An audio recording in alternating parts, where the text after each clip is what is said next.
Okay, I see 3 people. Ah, it's on sample top comment. No, I don't need that. Oops. Oh my God. Just a minute.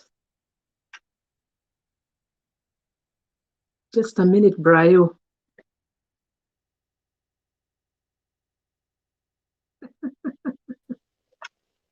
Hey, what's up, my brother? Hii huku Arizona sijui Calicut, sijui kuliendaje huku, watu singo wanateseka. Hey, Baridi. hii baridi si ya mtu mmoja vikini ya watu wawili.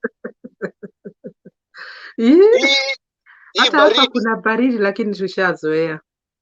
hii ya huku ni watu wawili. Unajua yenyu angalau ni snow nini. Huku ni desert, huku upepo hata ina huruma. Pepo ina madharau yani inajoeni. I think it's worse here. Hapa ni baridi kabisa. It's worse. Lakini sasa unajua ni upepo. Upepo hata hapa kuna upepo. Unasikia hii upepo inaingia kwa ngozi, inaingia kwa nyama, afu inajirap kwa mifupa. Kunywa chai. You haven't seen by the way, huko kuna kuanga na snow Arizona. I doubt. Kuna like 4 hours away kuna place inaitagwa Flagstaff. Hiyo place umogika snow. Kuna fungwa. Welcome to the real world. It's gonna get cold. Yani, hii weather itakuwa cold mpaka March. Hey. Ona halia, hata maloto walikuwa nasema by faith utatoboki. Hapana. Tutaanza kutuma ma applications sasa. Umeanza kulalamika mapema, my friend. Tutaanza kuapply. Sasa, karibu sana Brayo. You know, it's always a pleasure and an honor to hang out. Wewe ndio dada wangu wa ukweli. Hapa ndipo tunaongeanga real stuff. So Brayo, tulikuwa tunaongea habari ya hii maneno. I don't know whether you listened to the show kidogo. Jana we had Bethu from Seattle and we had Miss Bethu. Yeah. Tulikuwa tunaongea habari hii yenye imeleta makasiriko about men proposing to their women on one knee, down on one knee. And both Bethu na Pastor David wakasema, I mean, there's no harm in that. There's no harm in expressing love to your woman the way you feel like. As in everybody is entitled to do whatever they want to do as far as matters of love is concerned. Yeah? Because bottom line, Brayo, when you're engaging this woman, you're signing up your life. Yani, unampatia life yako like for the rest of your life. Umefika a point where this is it, this is done. We are at a point of no turning back. And so some couples choose to start it in a very romantic way. I mean, one of my friends anaitwa Charity. I think you met Charity kwa wedding yangu, my maid of honor. This chick alipelekwa sijui mlima gani huko, like she was engaged on top of a peak of a mountain, some mountain there. Kwani bwanake ni Moses? Nikuuliza tu. Si ni mzungu. You know, wazungus are very good in these things, Sisi wa Africa, we are basically learning from them. I'm not going to use the word copying because we have learned a lot from these people. I mean, let's be realistic here. Tuseme wa Kikuyu. Ni wengi, ni wa Kenya. Let me be honest. Sorry. Anyway, so every woman who is wanting to get married, wanakuanga na hiyo picha. Wanakuanga na hiyo picha ya, man, I'll meet this guy, I'll get engaged, I'll get married. It's every woman's dream. Every little girl. Tunaanza tukiwa wadogo. Especially tukiangalia hizi soap operas kwa TV, unafikiria your husband is gonna be like Rich Forrester. Wow, and then ukifika kwa ground vitu ni different. Wengine mnashika hawa mabwana zenu mnaenda mnajioshea. I know of a chick who got married to a guy. This guy, they live, huyo manzi ni wa hapa Seattle. You might even know the girl. The guy alikuwa na meno zingine za sijui ni color gani. It's between brown and yellow. Na si kupenda kwake, ni ile area walikuwa naishi mtaani, ni maji ya huko. Guess what? The lady did not look at the guy. Yani love yake it went beyond the mouth. Yep. Aliona this is a man who can make a good husband. Wakati alirushiwa mistari, aliingia kwa box ndani. You know what she did? Because she had a lot of money, she booked an appointment for this jamaa, akaenda akaoshwa meno. Oh, giona kadeo, my friend. I don't know whether you remember that guy. He used to come to the youth fellowship. Alikuwa na meno zingine hapo. I remember the first time he came, akusema bwana asifiwe, we were like, who the heck is this guy? Like did you look at yourself in the mirror? Lakini alikuwa na roho poa though. Ukumbuki mjamaa alikuwa na meno zingine za kutisha. So when we heard that this jamaa is getting married, we are like, who in the whole world can be marrying this guy? Like, yani aliweza kuconvince nani umse? But listen, mwanamke alianguka aliingia kwa box, akaona this guy yenyewe he's a potential guy and he's gonna make a good husband. He's just a nice guy. Alimchukua akampeleka akaoshwa meno. Sahi ukiona umse anakaa professor. So this is what I'm saying, Brayo, so that you can come in useme hii maneno. Kila mtu ana haki yake to express their love the way they feel like they want to. Ukitaka kulala chini, wauliza Wairimu kama atakuoa, do it. Urori ya no, Brayo. Unaulizwa ni nani? Magoti itakuwa ni yako. Yep.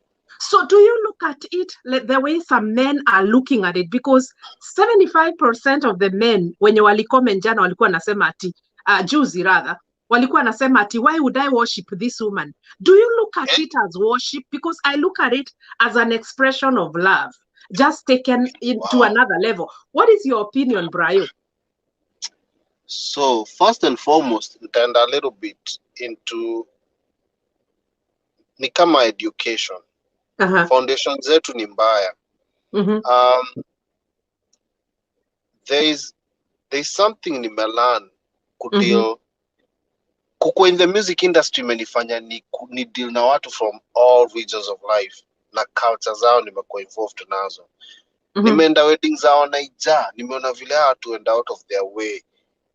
The men will do anything, you know. Kumekuwa mwanamke, I feel that day she's not just a queen, she is the queen.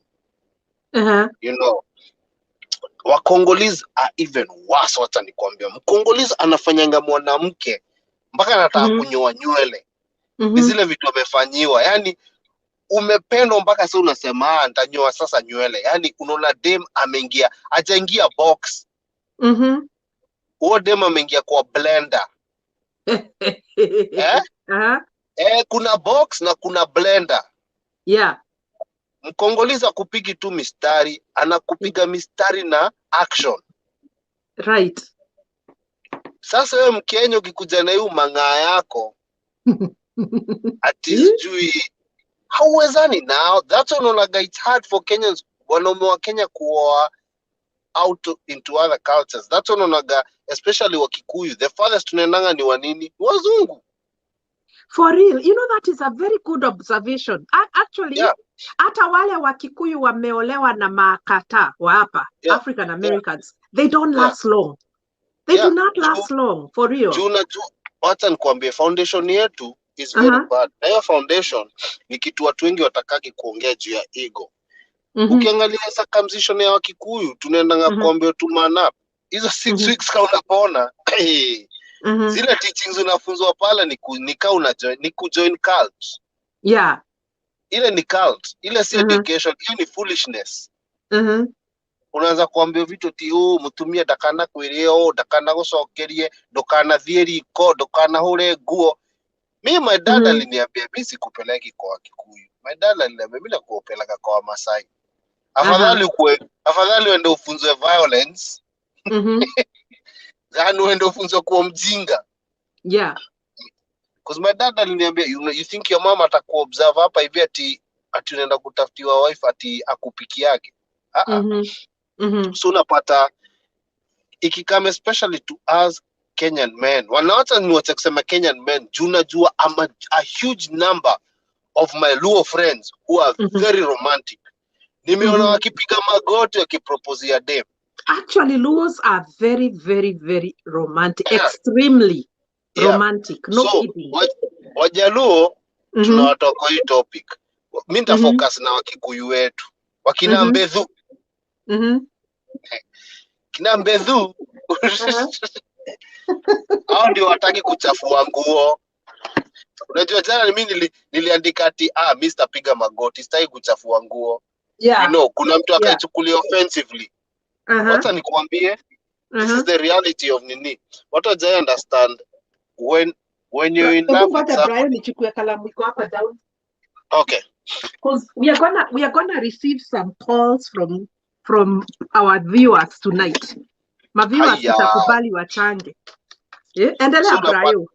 So unapata one of the things unapata hiyo foundation tukienda through circumcision kama Kikuyu haikuwagi ina to prepare for marriage. Inakuwaga na restrictions. That's why unaonaga couples wa Kikuyu hata wakikam state they don't last for long.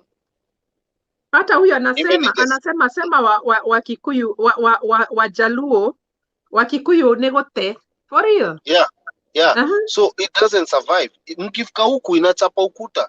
So unapata Wakikuyu wanaume wakifika huku wanafikiria ati the way things, na ndivyo unasikia Wakikuyu wakitaka kuuse quote ati ukiwa huko nje ni America, ukiingia kwa nyumba yangu uko Kenya. Hiyo ni ujinga.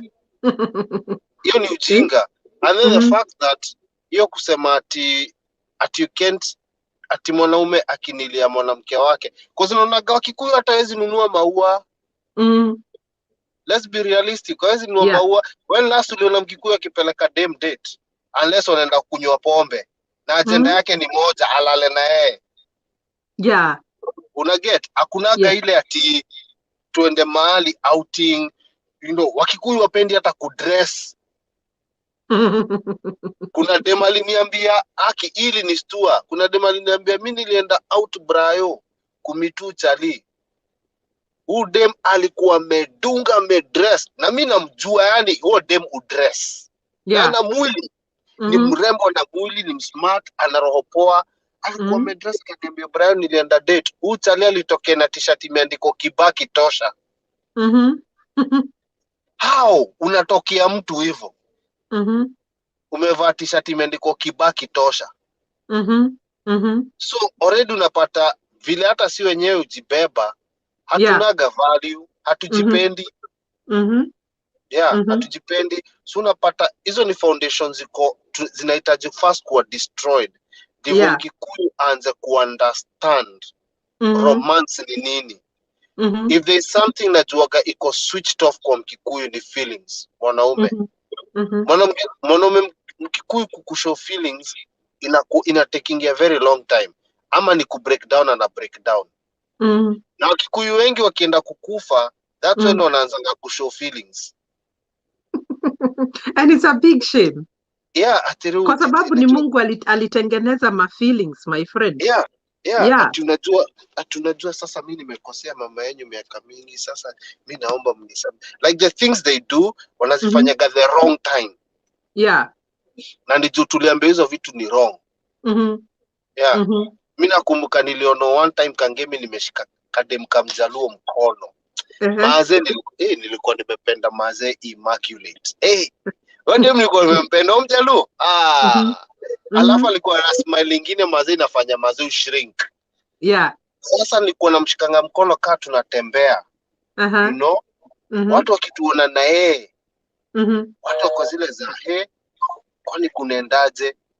Lakini mayanko aliniona naye akaenda akaambia madhe story hapo. Ndio muonake atia kwenye tatumio huo. Huo ndio maji ya kumaremia tene. Sasa mimi niko zile za na that's unapataga mabuda wengi, a lot of Kenyan men they don't show love to their daughters. That's why some of their daughters don't understand what love is. Right. All right. Brayo tuko na caller hapa. Shiko. Yes. Hi, how are you? I'm very fine, Madam Moirico. Yes, sasa hapa tuko na Brayo na tunaongea hii story ya men going down on one knee to propose. We unafikiriaje hii maneno? Yeah. Sasa hiyo venye nasema ya wanaume wa Kikuyu na kushauri. Aha. Hiyo nayo ile kweli kabisa, ametomboa yote. Ametoboa yote. Kwa sababu kusikia mwanaume Mkikuyu anakuambia I love you. For real. Ila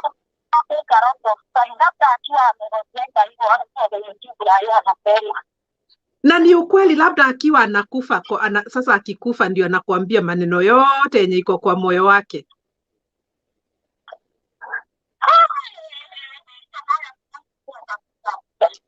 Aha.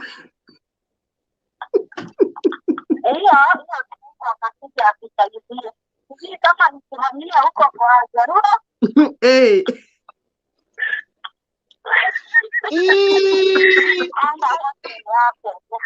Sasa wewe umeolewa? Umeolewa?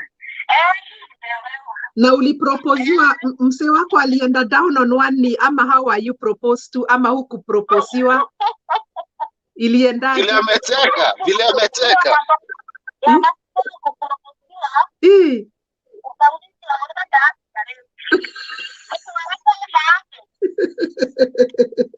Hakuna hata maua.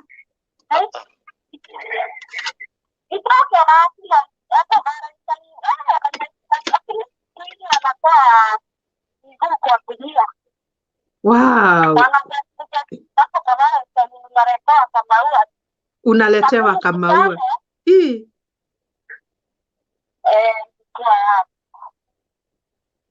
Kwa hivyo wewe una bahati, at least unaleteangwa kama maua.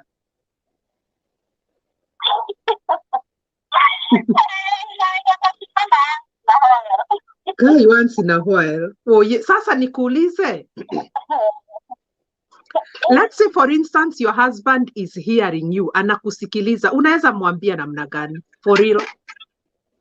Ongelesha bwana yako. Assume Brayo ni bwanako anakusikiliza. Ongea na yeye sai. Utamwambia aje?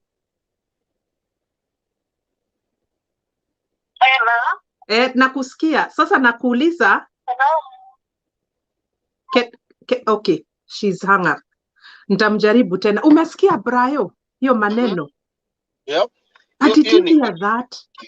Yeah, it's inakuaga, especially Wakikuyu inakuaga hii ndio kitu nimeona ya marriage na Wakikuyu. Na ni kitu nitaongea deep juu sina haya. Hii ni story nitaongea na nitamwaga vitu hapa hivi sijaimwagwa.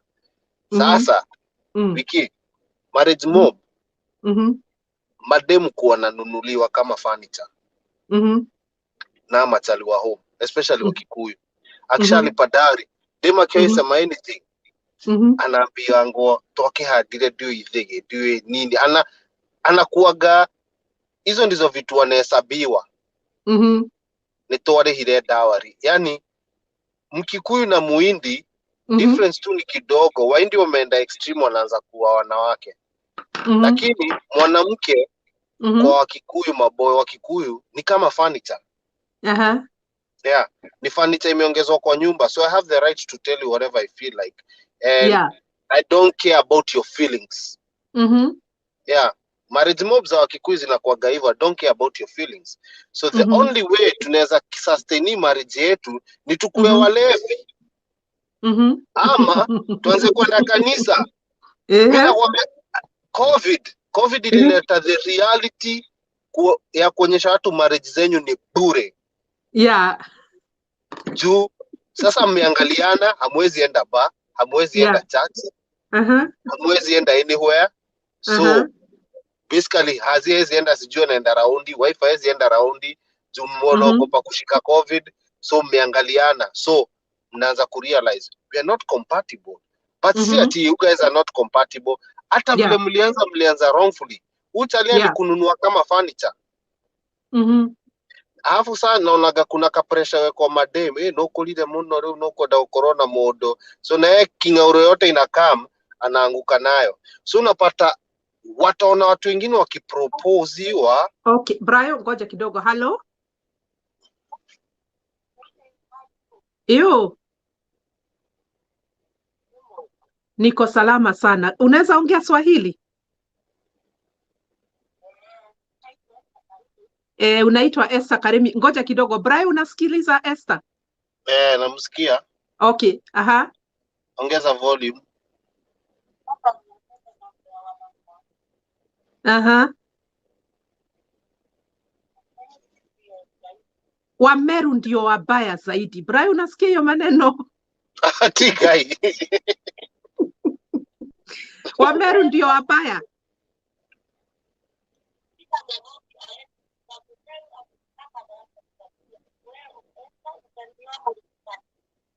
Kai, ate utanioa ama nikufanya nini?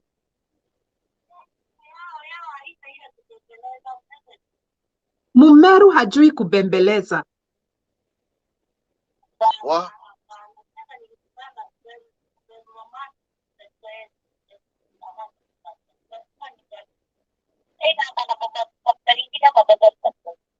Either damu yake iwe ni imechanganika na ya Mjaluo ama lakini sio Mmeru halisi. Wow.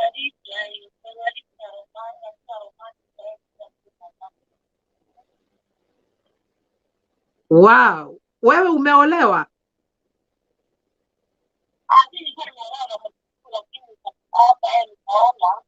Akaona ni bonoko.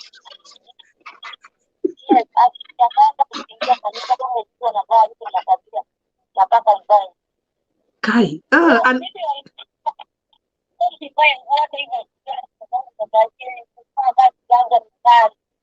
Aha.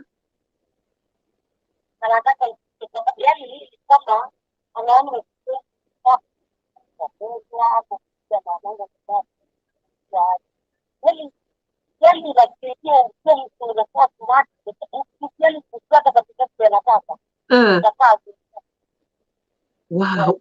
Alikuwa anataka uvae kama shosho. Huwezi vaa pants, inaitwa nini, trousers.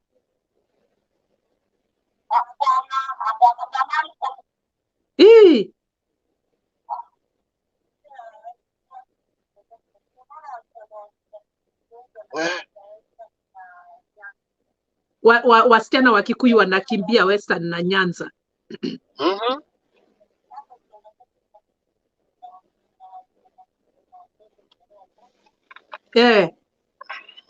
Wow. Esther Karimi, asante sana. Asante sana kwa kuchangia. Nimeshukuru sana. Guy, Brayo, umesikia hiyo maneno? Huyu manzi, just in case you didn't hear very well, yeye ni Mumeru.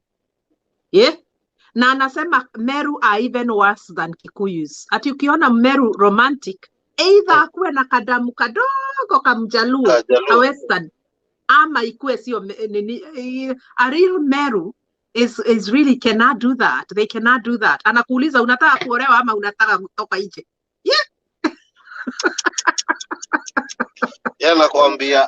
Nakwambia it is so sad ukianza kuangalia how wanawake utritiwa, especially Wakikuyu vile si utritiwa wanawake. It's so shocking because Viki, wacha nikwambie, being in the music industry, one of the things niliona ni ati kasa hizi vile Samido alikam.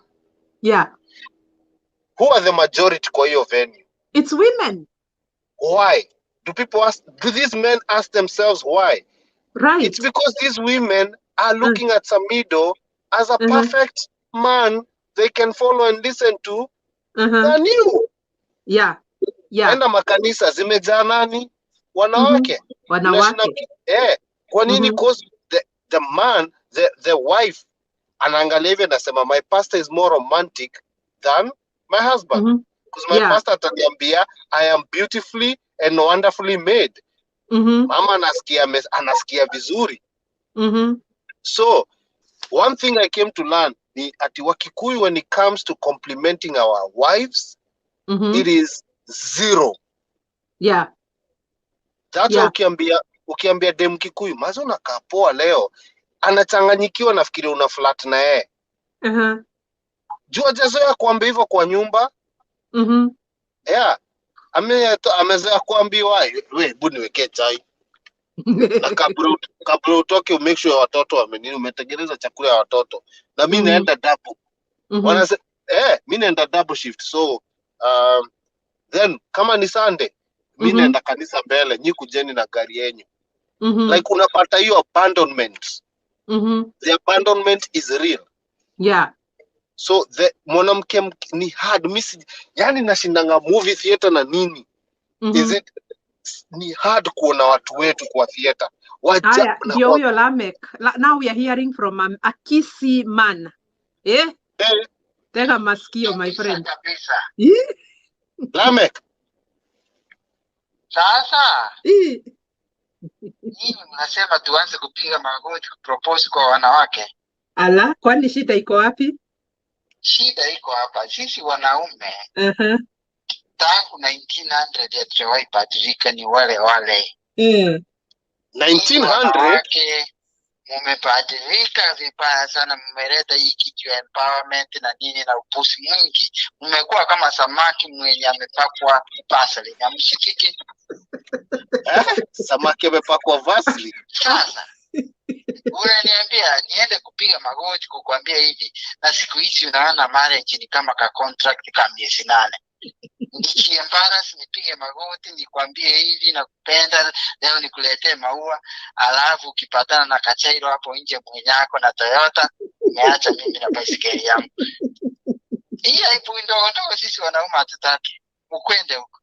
Kwa nini iko ni aibu na Lamek? Let's say for instance, huyo mwanamke mtakaa na yeye maisha yako yote. Ubaya iko wapi? Hawakukaa na mababu zetu maisha yao yote na wakapata watoto 20. Lakini manyanya zenu hawakutoka kwa ndoa. Na nyinyi wanawake wasi. Lakini manyanya zenu hawakutoka kwa ndoa. Why would you assume, Lamek, utaingia kwa ndoa to fail?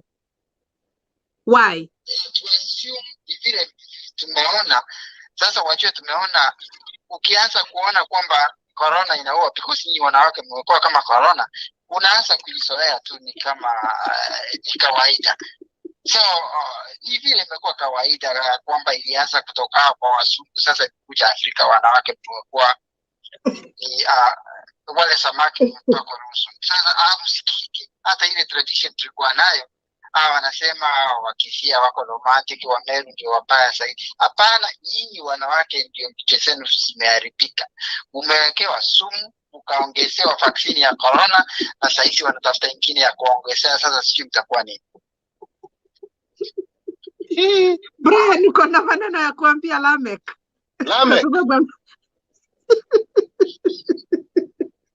Hebu Lamek unasikia Brayo? Nasikia lakini shida ni wanawake. Akisema kingine sasa hiyo ni baya. Nasikia ati nikisema kitu mimi nitasema mimi sinaga uoga. Hakuna mtu nilipia bills. Wait, Brian, but do you agree with Lamek ati wamama ndio tumekuwa wabaya, ati tumekuwa kama tumepakwa Vaseline? Hapana, hii kitu najua. So now Lamek has to talk from where he's coming from and his own experience. Kama alishikana na mwanamke akakuwa kama Vaseline, asi compare na Wairimu na Gladys pale. Cause nitakwambia Lamek, kuna wanawake hapa hivi, yani tu kimpiga mistari umpeleke kahawa, hata usipige magoti, umpeleke tu kahawa. Unajua shida moja na Wakenya, we are so in a hurry to marry for sex. Yeah. Not first to create a relationship which is a friendship. Unajua, so tuko na haraka, so that's unapata wanawake samaki wamepakwa mafuta Vaseline, in fact armies, you know. So you have to change mahali unadunda ndivyo wacha kupata na hizo samaki. Unajua sasa kama unapata na hizo zimepakwa mafuta, enda sasa Lake Shalant, wende ushike salmon. Salmon haina nini, japako mafuta. Lakini wewe Lamek kunaonekana kama ulichomwa na dem. Lamek. Ako wapi Lamek? Unaonekana kama unaongea out of experience. Ni kama ulichomwa na dem. Wengi hata nimeona marafiki wengi na the majority I think 80% ya nyinyi sahizi sijui tutafika lini 100, lakini sahizi tuko kati ya 80 na 90% of you mumeelimika kabisa. Hata tukiwaletea mascientists wafanye research, sijui kama wataokoa wanawake wa siku hizi. Ni kama kutuma watu kutoka NASA waende kwa Mungu, waende kudiscover nini wanaweza fanya na wanawake, because nyinyi mmebadilika kabisa. Kuna wanyama wengi dunia wenye tulizaliwa tukawaona wakiwa hivyo wako hivyo, lakini nyinyi ndio tu wanyama wamebadilika. Mnataka tufanye hivi tusipofanya hivi tutakuwa hivi. Sasa sijui ni nini tutafanyia. Waganga wameshindwa, madaktari wameshindwa, researchers wameshindwa. Sasa nani atakomboa wanawake? Lakini hamwezi kwa wanawake. Are all Kisii men, do they have your kind of brain? No, all men have the kind of brain, including Brayo. Lakini sahizi kwa sababu anataka asionekane kwamba wanawake waanze kuchoma na mawe hapa na visu, yeye ana stay neutral ili asionekane. Mimi nawaambia ukweli. Sasa si kwamba nyinyi wanawake, nyinyi ndio shida. Nyinyi mmeona hata mkiwekea hiyo vaccine ya mtabadilika, sijui tuanze kubadilika. Lamek, si mimi nasikiaga wakisi kuonyesha mwanamke mapenzi lazima umchape makofi kadhaa. Si nilikuwa nafikiria hiyo inaweza saidia. What happened? You guys lost your hands. You have weak hands now. You can't do anything. Nasikia Mkisi anaambia ati mwanamke Mkisi, mimi nilidate na Mkisi, aliniambia wakisi love lazima unichape. Mimi nikasema siwezi bana. Mimi nataka dem nenda kudance na yeye huko Rumba. Sasa wewe unaniambia kwanza kuchapa. Ushaipeleka dem akadance? Ati nini? Wewe ushaipeleka dem akadance? Akadance what? See, I don't know where, anywhere. Samido, easy manini places where people go to dance. Ama Rumba. Kwa nini? Kifanya hivyo sasa na mimi nitakuwa agent wa kuharibu wengine. Hapana, tufanyangi hivyo. Ile ni kwamba fundisha yeye kusoma Biblia, fundisha yeye kufagia nyumba na kuosha vyombo na kusafisha nguo. Hiyo ndio kazi. Ukifanya muendelesha, tunampeleka huko aende kukunywa whisky. Hiyo sasa ni nini hiyo? Sasa mnaoshanga hiyo nyumba pamoja ama wewe unakuaga kama supervisor umesimama? Kwani Mungu alikuwa wasimu wakati alisema mwanamke hatakuwa kichwa? Mungu hakukosea. Sasa ati mwanamke atakuwa nini? Kama niko kwa nyumba na ninaambia mwanamke kwamba Mungu alisema mimi ndio kichwa, mimi ndio naamua. Kichwa ya nini? Tumbo. Wewe tengeneza chakula ulete dinge kwa tumbo. Mungu hakukosea.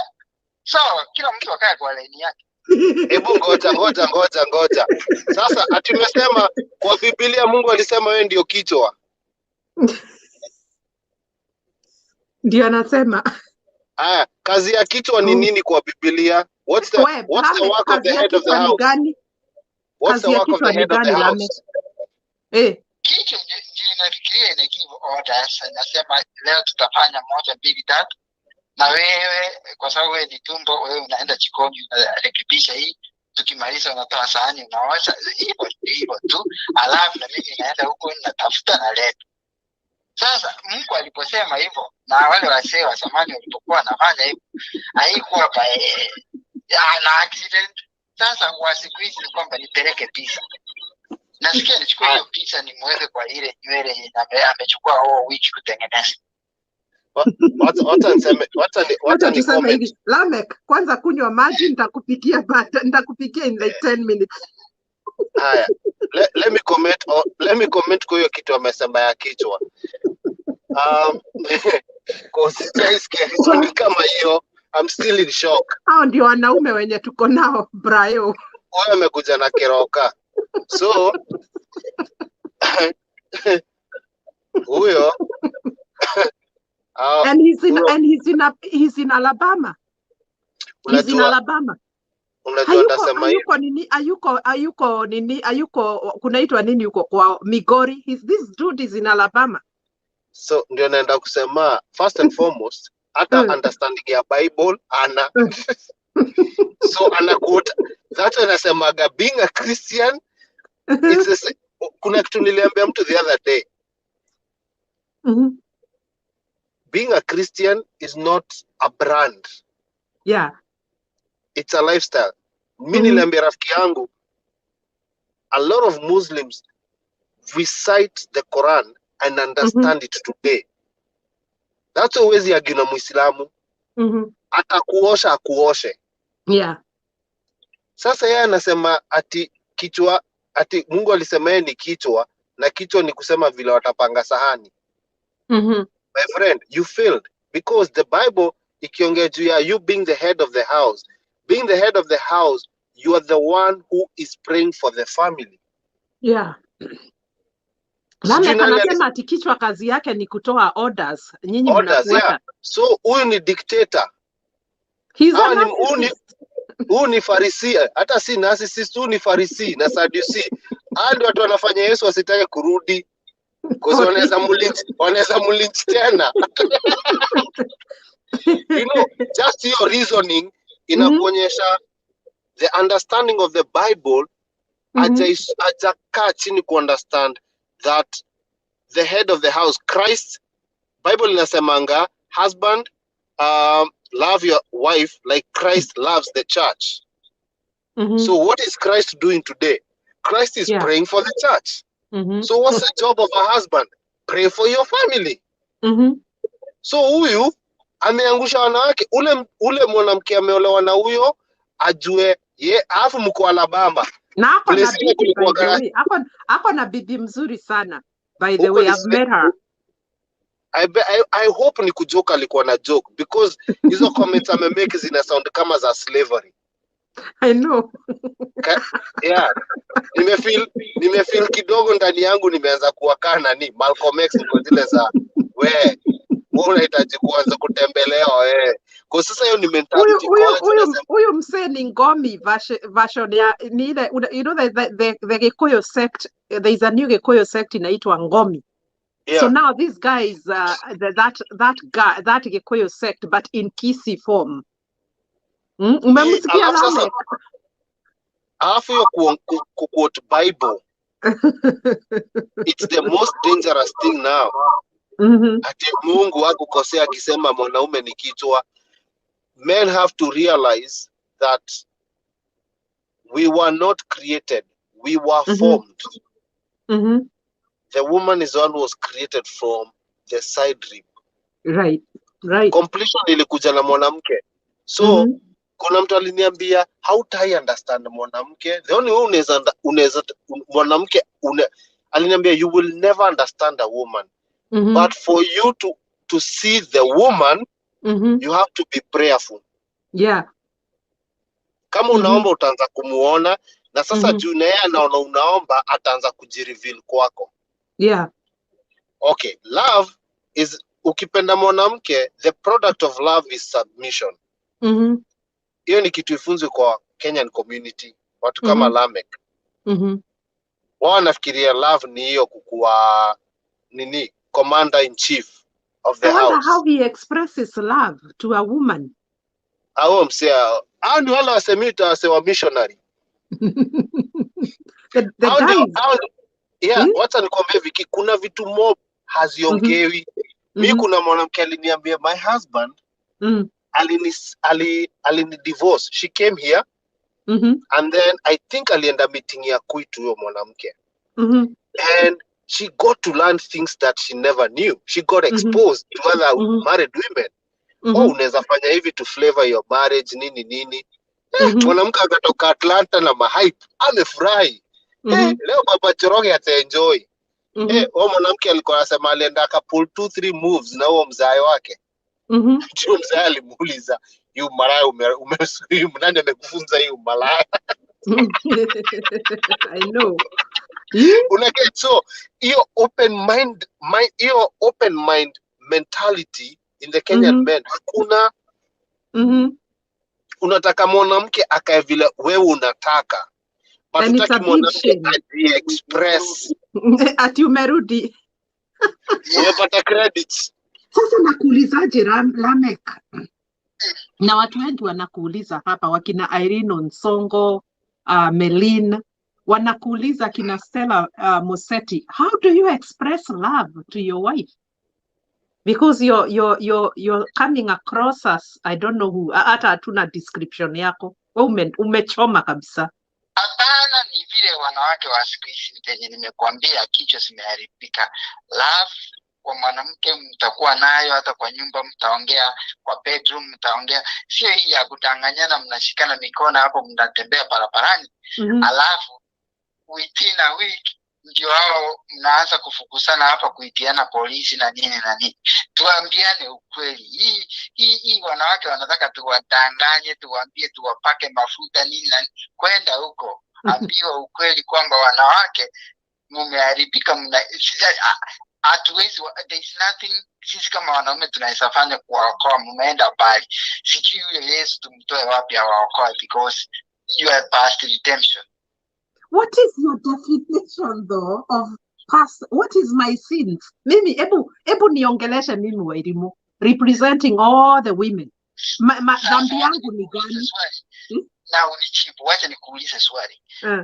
If you grew in the 1990s or 80s, or those who are older who grew in the 1970s, how did the women behave? Especially when you tunatoka Africa, how did a household ikuwa inaonekanaje? Compare it na hii 2021 tumekuwa. Mashetani, sio hata chochote, mashetani. Unaingia hapo, wanawake wamekuwa wastani wale wanaume wa zamani wenye walikuwa wanatoka wanaenda kutembea, wanafika sijui wametoka kijijini. Siku hizi ni wanawake wametake over, wanaume ndio wanafaa kukaa nyumbani wachunge watoto. What is wrong with an empowered woman? Mwanamke akikuwa empowered, educated, ako na kazi yake anafanya. What is wrong with that? Nothing is wrong because kuna wanawake wengi wamesoma na bado wanajiconduct kama wanawake. Wanawake walifikiria kwamba wamenyanyaswa sana na wanaume, wamepata freedom. Sasa instead ni kama hawa niggas hapa tuko nao Marekani, weusi hawa. Wakati wana wazungu, sasa si unaona wanakaa kama vichipaka. Hawajui amesema nani na iko free, hawajui kazi iko wapi, kitu wanajua tu madawa yanapatikana wapi. Na bado wanalilia kwamba kulikuwa na slavery, kulikuwa na slavery. Ukitoa Mwafrika kula Afrika anakuja anapiga kazi hapa, anaosha wazee, anaanza kufanya maendeleo. Hawa wachinga wamesaliwa hapa, wamesomesha tu nywele kama ile matoke ya Kisii. So uanze kuniambia kwamba wanawake tuanze kuambia kwamba mko sawa? Wewe umeoa Mkikuyu ama Mkisii? Because I don't think a Kikuyu can deal with your madness, Lamek. Of course, you know me, nimeenda Rwanda and yeah. I'm okay with that for now. But at the same time, I apply exactly what I'm saying, kwamba kuna wanawake wengi wanakuwa offended with what I'm saying. Lakini nawaambia mesa hiyo ndio dawa nawapea. Mpende msipende, msikie vibaya msisikie vibaya, ndio ukweli kwamba the only way tunaweza save from this crisis. Unaona wasichana wadogo, ukienda statistics unafanya Kenya kwamba kuna watoto wa miaka 10 wamekuwa na mimba. Hivyo vitu ungeviona in the 80s, in the 90s, no, even early 2000, no. Sasa Kenya imekuwa kama hata Sodoma na Gomora iko hivyo, wamezidi kidogo. So Lamek, so you are blaming the women for all the sins that are happening eh? Oh, So yeah, yeah, mwanamke yeah. mkasichana kakienda kapate mimba hapo and the child is like 14 or 10, are you blaming the women for that? What responsibility do men play when such things happen? Fathers. Nilipoanza Because Brian is shaking his head, it's about to fall off. And Brian is a man like you. Nilipoanza hii conversation, kitu ya kwanza nilikwambia ni kwamba sisi wanaume hatujabadilika, tumebakia venye tulikuwa hata kutoka zile nyakati za zamani. Wanawake ndio wamebadilika. So our only mistake ni kwamba we have not done enough to contain the crisis. Mwenye anakubali kwamba hakuna crisis hii dunia yote, ikiwe ni Marekani, ikiwe ni Kenya, kwamba watoto wetu wadogo wameingia kwa vitu venye whoever anaangalia the next 20 years itakuwaje na generation hii yenye iko sahihi, ananiambia kwamba itakuwa mzuri, sio mzuri. Na all that ni wanawake. Okay, wanawake wamekuwa mosquitoes. Lamek, okay. Wamesambaza malaria kila mahali. Kila mtu anataka kufa. Okay, thank you. Thank you very much. Now, you know what? The comments are not very nice on your part. Hakuna mtu amefurahishwa na maneno yako sahi. So just so you know. Nafurahishwa, lakini nitamwambia ukweli. Nataka wajue ukweli kwamba wanawake tumeenda kubaya, tumeingia kwa manyang'au zinatukula na wao ndio wametuleta hapo. Sasa nisipomwambia hivyo, kwani nataka wanioshe na mafuta ya Vaseline nilale mzuri, wakule huo ucheuli wao. Okay, asante. Lame kunaendaga kanisa wapi? I don't know. Everybody forget about what Lamek has said. He did not make any sense at all. What's kwanza to clear some things. First and foremost, anything he said saying that me, I'm not part of that crap. He's talking about his mental illness. Secondly, the word nigger, he needs to realize even our own freedom fighters, the Mau Mau, they were called niggers by the British. Yeah. So, kuita watu weusi wa hapa ati niggers, ati juu yeye amekuja na akapata kazi na wao wafanyi kazi. Trust me, he would not use that word here. He's in Alabama. He would not use that word here. Not even that. He's using it in the wrong place. Not apata maybe say Alabama, he's kissing ass with the white racist people. Unaget? So ni wale watu wanguka on the white side. So huyu ni mtu ako indoctrinated. I won't be shocked kujua ni mtu wa Seventh-day Adventists. But you know, Brian, you know what? The sad reality is that there are men that reason like Lamek, whether we like it or not. Wakoengi. It's an underlying case. Right. So naona hiyo reasoning yako nayo, the value of a woman is trash. Kuna discussion nilikuwa nimeattend hapa Arizona. It had all the top religious teachers of the world. Walika. The problem, they came to tackle one part of the Bible, one part of the Quran, because ziko the same. Why Eve anakuwaga blamed over the sins that happened in the Garden of Eden? So ukiangalia mtu kama Lamek, ako hiyo generation anaona dhambi za dunia zinaletagwa na nani? Na mwanamke. Na wanawake. Yeah. So anything that goes wrong in the world is women. Not sitting back and thinking there's a bigger part that is playing this picture. What was I realize? Social media inakuwaga ni kitu imetumiwa. Somebody is behind it ku-influence watu. Hiyo information haitoki just anywhere. There are people who are sitting now wanasema tuta-release information. That's on Atlanta Housewife. It was not just a show that watu wa mama waliboeka wakasema they get together. No. Somebody, so you know what? Wacha tuharibu for black families. Let's just destroy black families. Wakaleta hiyo Atlanta Housewife. Angalia vile hao wanawake behave. But does that mean all black women behave like that? No. Unaget? So, na ndio nasema hiyo ku-generalize ati all women are this. No, he's generalizing and saying that all men men have not changed. Men have changed. That's why men are gay. And I'll say it again. How many men do I know that are gay? Wamechange mpaka wamekatwa private parts zao sasa ni madem. Yeah. Absolutely. So always point a finger, and yet 3 fingers are pointing back at you. That is true. So this is not about men and women. This is about the person who's feeding us information. Because ule mtu anakufeed information na ile information una allow, you end up behaving like them. Yeah. So mali anapata information and get, that's when I behave vile ana behave. And But like not, I said, sadly, there's a lot of women, a lot of men that reason like him. Actually, I'm so glad we brought him, because that's the mind of a lot of men. A lot of men. Yeah. Yeah. Now wako wengi hapa, you know, unfortunately now I have to drop another side. Yeah. Men in the people in the US. Viki ukiangalia majority, a lot of Kenyans wale wako huku. Wametoka Ota. So these people never lived in Nairobi. Walienda Nairobi to American Embassy na wakienda airport. Period. Wakaingia Stato. So mtu alitoka na tabia zake za Kabura, akatoka na za Kanyarere, Odhure, akatoka na zile alishuka Kiroka nazo.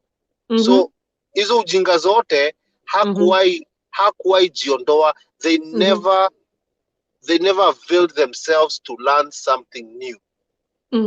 Na watu unasikia akisema ati bado wanaume wajai change. No, wanaume, one thing he doesn't understand, change always happens. If you don't change, you become a victim. Yeah. So yes, sasa ni victim. Yeah. Do you think he's talking like that though, out of bad experiences? Maybe we can diagnose his problems. No, you cannot. Huo mkisi wezi msaidia. Yeah, unless umtumeende dance na ule chali mbarambamba wende wanuke kwa matope. Hiyo ndio cure. Me, I think he's talking out of some bad experiences with women. It's actually, that's when now you start seeing hizo element. Kuna mtu aliniambia some tribal elements don't leave people. Yeah. Some tribal elements don't leave people. Nimeona wakisi wengi wana behave kaa na mtu kaa huyu yuko psychotic, anaweza ua wife. Anaweza ua bibi yake. Your mindset kama hiyo. So unapata you can be, sasa he's counting himself prosperous than hawa watu wanaita niga huku. But nikimwangalia nasema polisi akikushika hakuoni kama wa Kenyan. He sees you as a nigger too. He sure does. Yeah, so hiyo ndio kitu moja utalia juu. Akitembea Alabama, they don't see him, wanasema that's an African nigger. And you know, he's a very successful businessman in Alabama. This is a guy who's dealing with a lot of, oh my gosh, money. He's very, very, very successful in Alabama. But nikwambie, chapa, but mentality, Alamek, my goodness. Money will never make you. Nikwambie, nilienda workshop hapa na Robert Kiyosaki. Alisema money will never make you. Your character is one thing that you cannot buy with money. Your character. Yeah. Unacheka kwa nini? Watu wamechongoana. Watu wamemtusi. I mean, that's what he wanted. Hapa hujaiona. Unajua nini? Lamek alikuwa nataka hiyo attention. Yeah, hiyo ndio attention alikuwa nataka. Kitu naweza ambia audience, wacha kuget mtu kao aingie kwa skin yako. Oh yeah. Yeah. Unaona, you start understanding ignorance is expensive. Ignorance is expensive. Yeah. Na si kitu unaweza buy. Ignorance si kitu unaweza, wacha nikwambie, knowledge is very cheap. Ignorance is very expensive. Yameacquire yote. You know, and he's the kind of man who uses money kunyamazisha wanawake. Which is an element nimeona Kenya. Wanaume Kenya wakiwa na chapa wanatumiaga kunyamazisha wanawake. Now the women have money. Wale wanaume wanapenda kuambia wanawake wanyamaze juu wana pesa. Sasa wameshindwa kufanya hivyo juu the women have money. So now when they come to the table, mwanamke anakuja maybe hata na 70% na yako na 40%. Game inakuwa hard. You wanataka kutumia hiyo authority, I have money, I'm the man, in fact I'm the man of the house. Yeah. So game ni different. Na ndio unaona wanaume kama imagine if he's raising sons. Yeah. Ndio watakuwa kaa kitu ingine ijayoonekana. You know. I can only imagine the women that he deals with. It's crazy. Maybe kuna wanawake wanapenda watu kama hao. Wanasema nitavumilia tu. Yeah. But at the end of the day, Ladies ni kama Vaseline. That's a new one. Sila nakwambia the disrespect of God's creation in terms of a woman. Akonayo so high. So ndio watu miuliza, do you ever sit back na unafikiria nikakufa saa hizi? Because this is the thing people don't realize. Yeah. Viki naweza kupatia story. Hiyo time nikikupigia na kuambia katu naanza nini, I was driving home. Nimeona msee akishutiwa na polisi. Amepopiwa na akakufa. Nikuulize, huyo mtu akitoka kwa nyumba asubuhi alikuwa na plan kukufa? That's the thing people don't keep in mind. Yeah. When you do such stupid things, that ukikufa unaenda na legacy gani? Yeah. Disrespect creation ya God, umewaita mafuta. Yeah. And I agree with what people are saying. He's just an attention seeker. Yeah, he was seeking for attention. Lamek, you got two minutes of fame and shame. Fame. Yeah. Of fame and shame. Yeah, so alikuwa anataka tu your attention. Yeah. I may get. Yeah, I may get. So next time hata akataka kusema point ya maana, audience watam shut down. We won't take it seriously. Not even that, they will shut him down. Yeah. So unapata, so now instead of, na ndio nasemaga, watu nasemaga you have to respect your elders. Be careful who you're calling an elder, because even foolish people get old kama yeye. So imagine huyu akiwa mzee, atunatuma watu wako wapewe advice na Lamek. Na kuambia wewe ukipata huyo mwana atakuwa ameokoka. We just have to give him benefit of doubt. Labda atakuwa ameokoka. Sasa imagine anaambia mtoto wako ati sasa wacha nikwambie, me am telling you, kutoka siku ile Yesu alienda, wanawake waliharibika. Wote waliharibika, walimalizika wote, wakaharibika kabisa, wakaroli. Hakuna wanawake, wacha nikwambia wanawake watonyalile sana. Wote bure kabisa. That's what huo ndiye ataambia watoi wako. Yeah. You know. So I had the men conference ile ya mzee Kibor. Hata hizi toboa. Watashikana mashati. Wataenda kushikana mashati huko. I know. Because he's not a teachable man. Yeah. He's made up his mind. So vile make up mind, mimi nakwambia huyo kama atai advice vijana, I am so sorry. Ule atolewa na product ya advice yao mse itakuwa ni crisis. Nao ndio wanaume tunaambia ati watu advice, unapatana nao ati you know, ukiwa single unahitaji kuongea na mwanaume kama huyu, wacha kuadvise vile. Mimi nakwambia sasa ukipata bibi, usitake hata kuanza kurutini, hata usipige magoti. In fact hata usimununulie pete, unamuuliza tu you want to come in or do you want to go out? Yeah. Yeah. Hapo umsi ana romance. Anaitwa labda yeye ni chairman wa kamati ya roho chafu.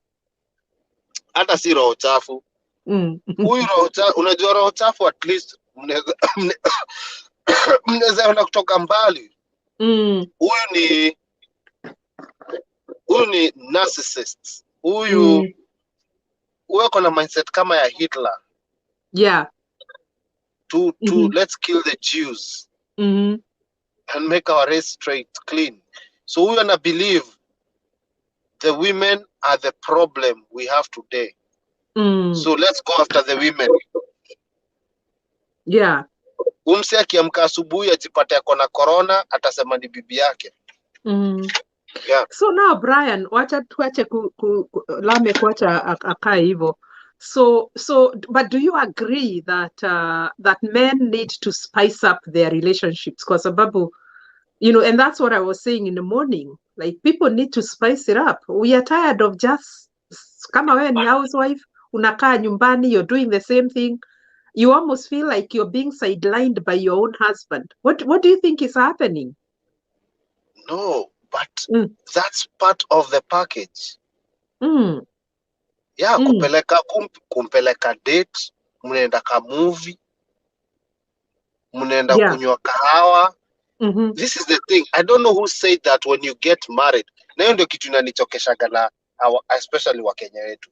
Wakioa, kazi yao ni kukaa kwa nyumba na kukula na kunona mpaka wakufe. Kenyans don't go out for dates. They think that ukioa ama ukiolewa story imeisha. Yeah.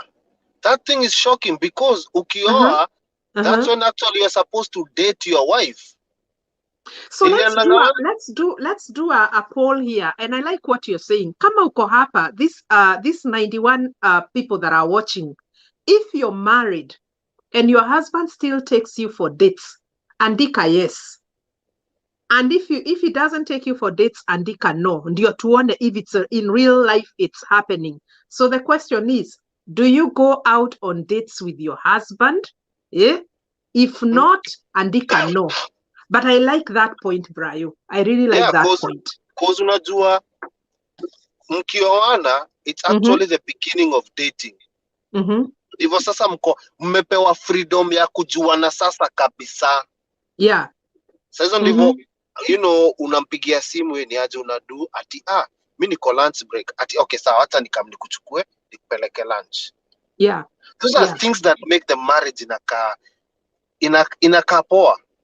Unamwambia weekend uko aje, ati sina nini, si tupatie watu wabakie na grandparents. Mimi nataka kukupeleka na huku nini kwa milima, tuende kwa cabin, mimi na wewe tu chill. Mkienda huko umemchukulia massage therapist, couple massage therapist, bathtub ya hot water nini, hizo vitu zinaletaga flavor. Yeah right. Unaget? Little things that they look stupid to our eyes as men, but they bring so much value. Especially to women. Yeah. Those are things that make women you know what? Mimi zile vitu nafanyangwa na bwana yangu, they make me just take my wife's skills, my parenting skills to another level. For real. You want to be just a good person. You just want to be a good person. Utaki kuleta makasiriko kwa nyumba. You just want to be this nice person, because bottom line, you want it to happen over and over and over and over again. Na sasa tunauliza wenye mnaingia hapa, you as a married person, do you go out on a date? Watu wengi wanaandika no. Brian, shockingly, they are writing no. It's because unajua sasa unapata, wacha nikwambie Viki, nyinyi ile counseling mlienda marriage counseling, nakumbuka ukiniambia juu ya marriage counseling yenu, you guys went with somebody who understands the value of marriage. Most of the marriage counseling hawa Kenya tunapata, tunaambianga story ya kuwa na bank account moja, tunaambianga story ya sijui kusaidiana kwa nyumba, which is foolishness, na kujaribu kuomba sijui nini, kama umebaptiziwa, kama umeekelewa mikono na miguu, kama umetoa tithe na offering na prophet's offering. So unapata the activity is unnecessary. Nobody is empowering you on how you will live in your marriage. Wanafikiria gati ukishapata fanya hiyo ceremony, they think the ceremony is the marriage. No, the ceremony is just a ceremony. The marriage ni after hiyo ceremony ikiisha mkiingia kwa hao. Hizo activity. So unapata kasa hizi, mimi nakumbuka kuna rafiki yangu hapa hivi, yeye na wife yake. Mimi nimeenda hiking. Napatana nao wamepanda mlima huko juu. Wali hike, wamepanda huko juu sunset. Charlie alienda huko mapema, akaset up kameza kwa mlima. Akaweka food, akaleta food nini. Alafu na mtu wife yake chini ya mlima anamwambia ati kama hapa hivi.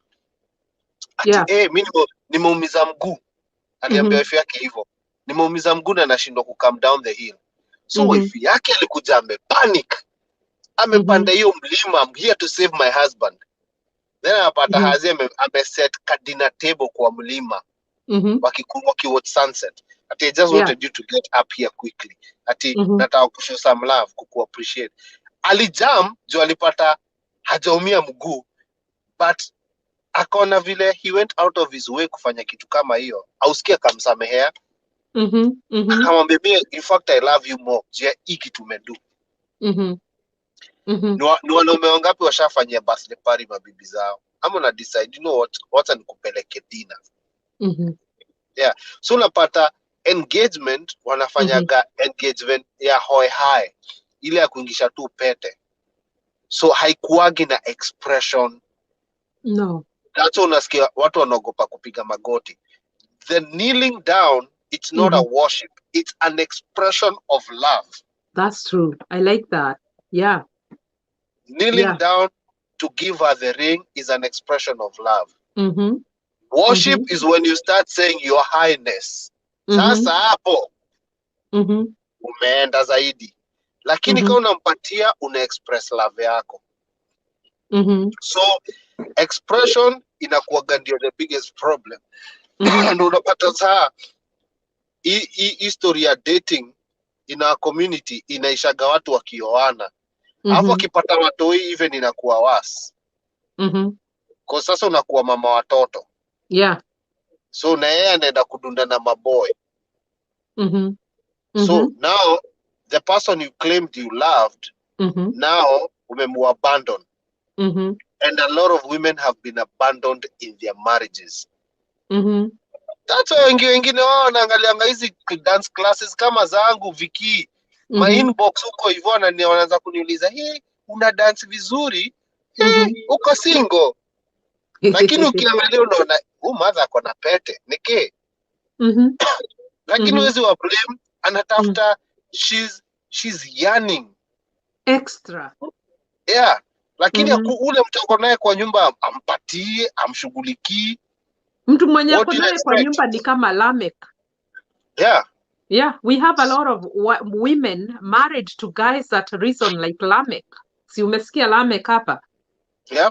A lot of women, hata ukawauliza saa hii, there is a lot of women that reason like Lamek. Na ndio nakwambia, for me, I don't support this kind of marriages, because marriage is not an imprisonment. It's watu wawili wamekuja pamoja, and they have a purpose in life.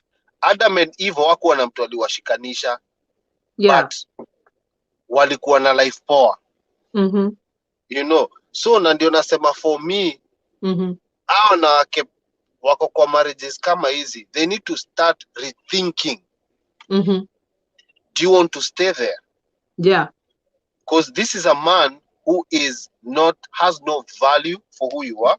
Yeah. And because he can't see your value, they become abusive.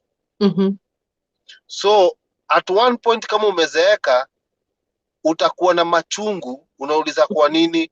It's years of how you've been treated by this guy. And then the same energy will pass it over to your sons and daughters. And you don't need that. Yeah. You don't need that. Yeah.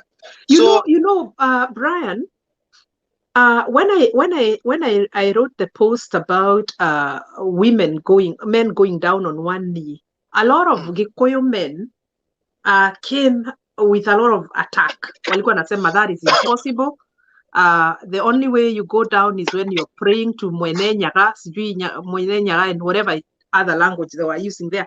A lot of people, some of these posts, controversial posts, ndizo zinavuta watu wengine, like people who don't talk, people who don't engage. Utawapata hapa, you'll not find them here, but ukiandika pale, they'll come in drones. So now the thing that shocked me was that one Kikuyu man was saying, we are now gonna go back and get our sons tuwarudishe mahali tulitoka. And I think that is very dangerous, because now they're taking the children out of the modern system. Wanasema ati watoto wetu wameharibiwa na wazungu, Now these men are saying, no, we are going to team up and teach them how the Gikuyu man operates. So now we are going to raise another generation of Gikuyu men who have no regard for women. They say they do, but they actually don't, because their women are so suppressed, they are voiceless, and it's gonna be when I saw them writing that, I was shocked. My heart was scared for the boy child in Kenya. Kuna buda mwingine when I had gone for a concert. Tuko tuna travel na Nameless, and I was doing a tour with him. So I met this guy. He lives in London. Tukakuwa marafiki, so tukota communicate. How is it that you, Charlie, one day ananiambia, you know, ati if I were you, neza wa mwanamke ametairi. You know, first kwanza nilishindo hiyo ni topic imetoka wapi.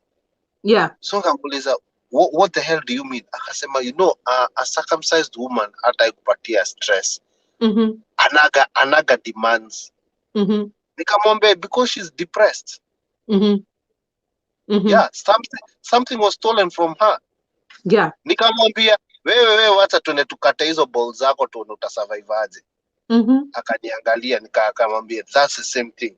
Nikamwambia, do you know hapa hivi kunudu umbwa, America ndio imenifanya ni learn I will never nude my animal. Hata ile umbwa niko nayo ijainudiwa. Nilikataa. Na ndugu yangu by the way kwa imerespectiwa. Everyone na inaheshima hiyo katini, ayaribungi gari. Yani so respectful. Na iko well trained. Hizi zimenudiwa zinakuanga kama jinga. Inaweza kujua anywhere, inaweza jisaidia anywhere cause high reason. So nikamwangalia nikasema kwani nini na happen? I think kuna a group of Kikuyu men wame brain zao zimechapa, so wanajaribu kuleta hizo tabia za NCC kuwa mimi. Nikaa sasa tuniambia naweza kudress kama Moses, nitakwambia unakichopoa. Mimi siko Egypt. Na mimi siendi kukaa kwa desert. Una get like you can't tell me to live like Moses lived. And I can't live like the way Jesus lived. Siku za Yesu hakuwa na simu, hakuwa na Instagram, hakuwa na Facebook, hakuwa na magari. So you get, so these people are trying to bring things that they won't work this time. Yeah. So hii reasoning ni kitu naona ni kitu inaanza kuarise because of the fear of them expressing themselves. What's so bad kujiexpress kwa mwanamke? Yani kujiexpress kwa mwanamke inakuwa ati you're worshiping her. You only worship one God. Ushaisikia mwanaume Mkikuyu akiambia bibi yake I love you so much? Very few. Yani, ukishaingia kwa box, that's it. Na sasa ndivyo one time nilikam ku understand kwa nini Wakikuyu wanachukia rumba. Nilikaishwa chini. Nikaambiwa na anko yangu, hizo nyimbo unajua wanaume wa Kikuyu walikuwa wanasemanga hizo nyimbo ni si ya dorere. Kumbe hizi nyimbo ni juu zinaimba juu ya love, ziko na romanticism, zina demand hiyo connection. Zinafanya mwanamke a feel a certain way. You know, anakuwa appreciated kwa dance floor. So nika understand. So my uncle akaniambia, you know that's why your dad apendwi. Because my dad loved dancing. Me in fact tabia zangu za kudance nilitoka from my dad. Yeah, my dad used to love dancing. My dad alikuwa na dance na madhe. Yeah. So kuona hiyo home, my dad dancing with my mom, ilinionyesha so dancing with a female is part of how you should live kwa nyumba. So unapata hizi ni vitu hazikui offered. So I had to start understanding that anything that looks like italeta a revolution from a bad mindset itaendewa ni kama kitu mbaya. Yeah. And unaona kasa hizi mkiongea juu ya wanaume kujiexpress, they don't want that. Juu wataki Yeah. Anataka kuwa mkoloni bado kwa nyumba yake. Akiingia kwa Is hao it that they are shy kuambia mabibi zao I love you, ama ni nini inaendelea? Ama ni no, tradition? they are mentally sick. Unataka kuingia kwa nyumba utitiwe kama simba. Si hao ndio wanaume ukichunguza wanakuwa wamelewa. Hao ndio wanaendanga wakiimba kwa barabara kama wamelewa. Huko ni kwao ndio hao. Nilikuwa na neighbor, wacha niwaambie Viki, tulikuwa na neighbor mjinga. Alikuwa amekunywa pombe, alikuwa anakuja akiimba hapo Kangemi. Bibi yake alikuwa na daughter anaitwa Janet. Alikuwa anasema gawa Janet, dereda nyama na noko nyama de kuma thavurieo ni Canada. Atashinda akisema akishauti hivyo. Sasa huyo mzee hata kuacha chapa ya food. Wajane dereda nyama na noko nyama de kuma thavurieo ni Canada. Hapo anaanza kuimba huko ni kwao. Sasa one day hizo ujinga akimba hivyo next thing tukaanza kusikia nekochora ameweza kuchapa wife. Wow. Ameweza kuchapa wife. Ala. My sister mso akasema tutigoikara tugoje ati ule mother wawe. My sis alichukua shoka. Akatoka. My dad akamuuliza wavyeko. my mama akamwambia ndotige. Akaenda huko, akashika huo mzae akamwambia mimi nitakupasua kichwa. Wow. Huo mzae aliwacha kuchapa wife yake juu ya my big sis. Nice. My big sis alimwambia mimi nitakupasua kichwa na soka. Na alikuwa amezoea like every other day. I was a kid. Nilikuwa nasikia huo mzae kwao. Sasa kulikuwa na huyo ni mmoja. Kuna mwingine alikuwa anaitwa Baba Maina, alikuwa amekomboa house ilikuwa hapo karibu na kwetu. Na alikuwa anakuja akiimba akiingia kwa hao yake. Watu ndio hao wametokea kwa window kila mahali wamepotea. Juu buda amekuja kaza kuwachapa. Huo buda one time amekuja akiimba hivyo. My mama aliwafungua ka gate kadogo akaachilia umbo. They made that man sober up. Alikimbizwa zikamwangusha chini. Alipiga nduru. Na zilikuwa zinamuuma. Zilikuwa zinacheza naye. Alipiga nduru. Akilewa hakuwa anapitia hiyo ruti hapo kwetu. Na nijua hiyo ruti ilikuwa na ka street lights. So alikuwa na have confidence wanakuja wakiimba hizo nyimbo za ujinga kama amelewa. So I looked and it's sad. It's sad when alcoholism is involved. Uko pale, uliolewa, upelekangwi out, uambiwangwi I love you. And then on top of that, mzee ni mlevi, ana demand chakula ipikwe na nyama, wewe ni housewife, hauna job. Hakukuachia do, but ana demand upike na nyama.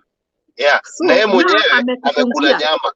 Amekufungia, amekwambia jigwe umetoka kwa hii nyumba, nisikie umetoka. Sasa utadu nini? This is why women are getting killed in these marriages. These marriages are not working, but then of course unasikia huyu bibi ni housewife, hata yeye mwenyewe akatoka kwa hiyo nyumba haezi jilea. So ara unashindwa huyu mwanamke utamadvise namna gani, because they don't have anything that they do with their lives. They don't have anything attached to their name. Hata akatoroka haezi jirentia nyumba, haezi jiprovidea na watoto wake. So anaona, you know what, I'm just gonna stay here. There's a lady who got in my DM akaniambia, Werumo, you know what, I'm getting beat up by my husband, but I can't leave. Siezi enda kwetu, nilifukuzwa because she got pregnant when she was 15. And the mother detached. Mama yake alimkata kwa life yake, akasema sitaki kukuona hapa. Ikiwa kuona huko, I'll break your legs.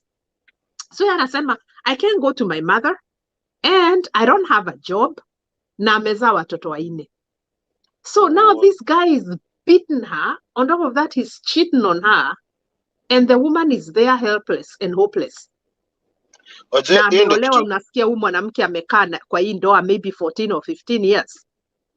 Ndio kitu kingine by the way Viki niko naangalia nasema sometimes hawa wanawake wanaenda golf hizi majob, they are like let me risk and go, hata kama Mwarabu ataniua ni sawa tu. Some of these women on a risk, hatujui zile conditions, zile nyumba wanatoka zinakaaje. You know, Cause imagine kama uko kwa nyumba iko na mtu kama huyu Kenya na hamna chapa enough. Alafu anaanza kukutisha tisha hapo hivyo sijui ati atakuchapa. You know, and that's why for me because it is sad that the reality of what's happening kwa ground, watu wengi wako in denial, but it's a fact. Watu wengine wameolewa na wanaishi your life. Mimi nilikataa kuoa vitu kama hizi. In fact, the best advice nilipewa na msee hata hajaokoka, msee businessman. Alikuja akaniuliza how old are you? Nikamwambia, akaniambia don't marry fast. Nikamuuliza what do you mean? Akaniambia usioe. Chris Kirubi. I know Chris alikuwa na njia zake si poa, but aliniambia usioe. Akaniambia me I'll tell you from my failures. I wish ningeoa after nimepitia kaa 40. Akaniambia singekuwa mkora. Wow. Okay. So unapata empowerment in the men, within the men is so bad and it has no value. Tuna empowered ku abuse wanawake. So mimi nikiwa well, if the fathers are like Akina Lamek, what do you expect? I mean, we are raising a rotten generation with people that are quote unquote supposed to be their role models. So we need to undo what has been done. Because unasikia hao Wagikuyu wanasema hapana, we are going to rescue our children. We refuse for our children kuwekwa hii maneno ya mudhogo. We don't want them to be religious because they consider religion as slavery. Alafu unashindwa, okay, religion is slavery, but you're sending your child to school that was introduced to us by Mudhogo. I mean, if you're going, go all the way. Kama unataka kuwa Mkikuyu, just go all the way. Ingia kwa msitu ukae huko na wanyama. Get out of the civilized world. Because bottom line, hata ukikuwa Mkikuyu, you're still gonna use a lot of 95% of what you're using was created by a Muzungu. Mudhogo, huyo unasema olimuni to thogo. You're using 95% of what was created by a white man. So don't bring me this Gikuyu nonsense, this traditional nonsense, and say that you're gonna rescue your boy child. Ati we are gonna undo what the Mudhogo has done to them. Oh my God! Thank God, not my kids. No. Hii generation yetu ya wanaume tuliharibiwa na education system. At the same time tuko tumeenda sisi zote kutahiri tukaharibiwa na bad information. And then after that wanawake wetu wakakuwa empowered. And then we can handle them. So what's the best thing? Let's abuse them. Right. Yeah, let's abuse them. And that's what they're doing. Let's abuse them. So na mwanaume akilose value ya kitu anaingia abuse. That is a very powerful point. Umesema vizuri sana. That when a man loses value of something, an abuse. And especially a woman. Lose value yako, anakuyuse, misuse, mistreat, abuse, and maybe eventually dump you. Anakwambia rudi kwenu. Na anachukua mwanamke mwingine. Kata kuua. If you're lucky enough. Venye utauliwa. Unajua hizi ni vitu naangalia hivi nasema tuko place sensitive kama hizi topics. And this is the best time watu waanze kuaddress hizi issues. Watu waanze kuaccept hizi. Usiolewe na mtu atijunu wa kwenyu wote. Kama nakuleta hizo maujinga za sijui nini, just walk away. Absolutely. Well, I hope people are hearing us. Because there are so many things that we are saying here. Hata nilikuwa nimeuliza, how often does your man tell you they love you? Unaona watu wanasema no. Very rarely anasikia maneno kama hayo. It is very sad. Alafu wanaenda concert, wanaambia na mtu kaa Nameless. Nasinzia nikikuwaza. Napata wa madem wameangushwa na Nameless huko hivyo. Then bonako anaanza kusema Nameless no agoma. wanasikiza ngoma za Naija, Afrobeat, wanasikia vile watapelekwa Dubai shopping, dema na design hizi vitu. Mzee, no, unaweza nipeleka mazee at least out. Hakuna pesa. Na mtu ako na almost 40,000 US dollars zimegaa kwa account, lakini hawezi chukua 200 kupeleka wifi yake kukula dinner. It is a big shame. It's a very big shame. Hakuna pesa. Hakuna. Yani poverty mentality. This is why I tell people, hii maisha ni ya kuishi, my friend. As long as you are in good health, you're not spending your money in the hospital, learn to take care of yourself. Kama wewe umeolewa ama umeoa, take care of your spouse, take care of each other. Kama wewe ni single, treat yourself. Unaona watu, they are making so much money, Brayo. There's a woman here, I don't know whether huku, I think it was in 2001 or 2002. A single mother. She was a single mother. Na huyu mama Brayo, alikuwa anaishi hapa Washington, alikuwa anafanya kazi 3.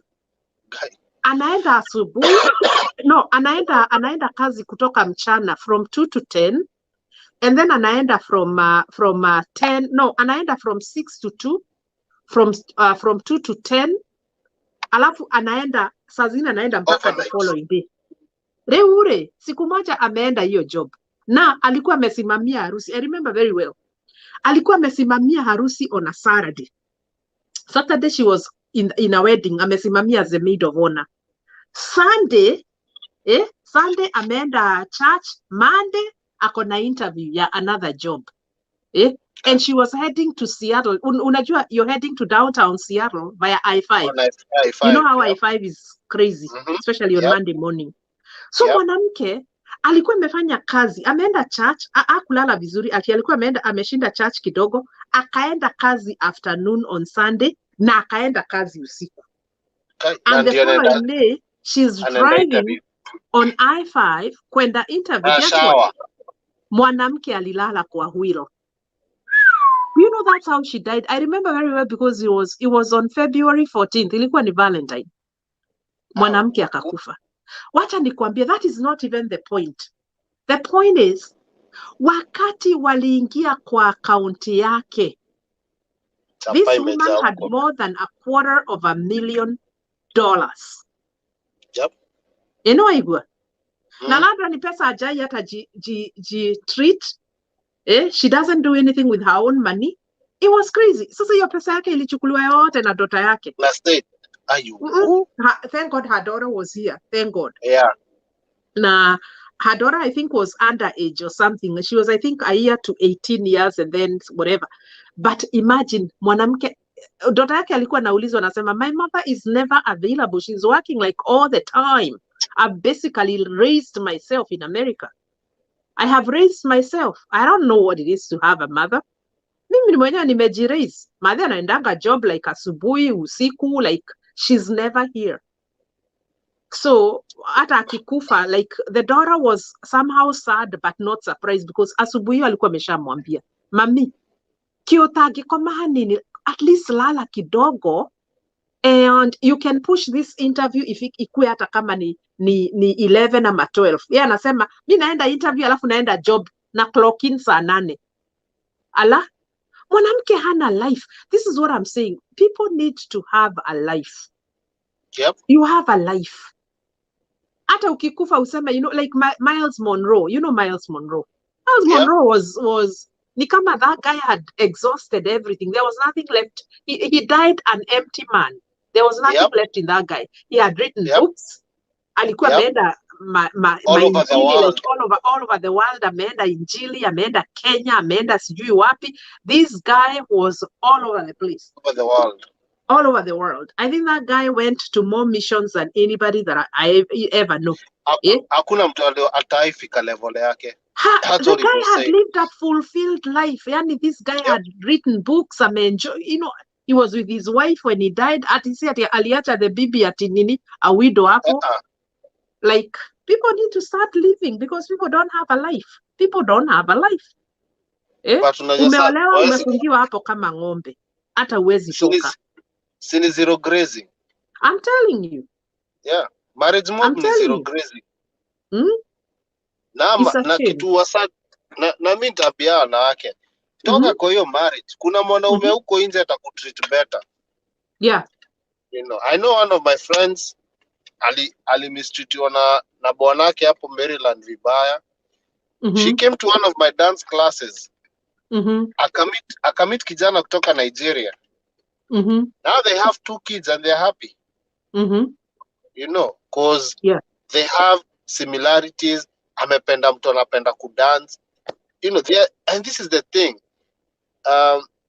As Kenyan men, tumefunzwa ku shut down the playfulness in us. Yeah. Alafu sasa sisi tunajaribu ku shut down the girl in the women. I like that. Say it again. Say that again. Tusha already programiwa ku shut down the playful boy in us. Imeshutiwa off. And then sasa tunaanza ku shut down the girl in a woman. Not knowing, you have to appreciate. That's a very powerful word there. That is very powerful. As a man, you have to appreciate the male, the man, and the boy, so that you discover who you are. As a female, she has to appreciate the female, the woman, and the girl. Wow, that is so powerful. So you don't expect that at sasa man up, that you're going to marry a woman. No, you have to marry the 3, and you have to go as the 3. That is powerful, Brian. That is really, really powerful. A lot of men don't know the boy in them.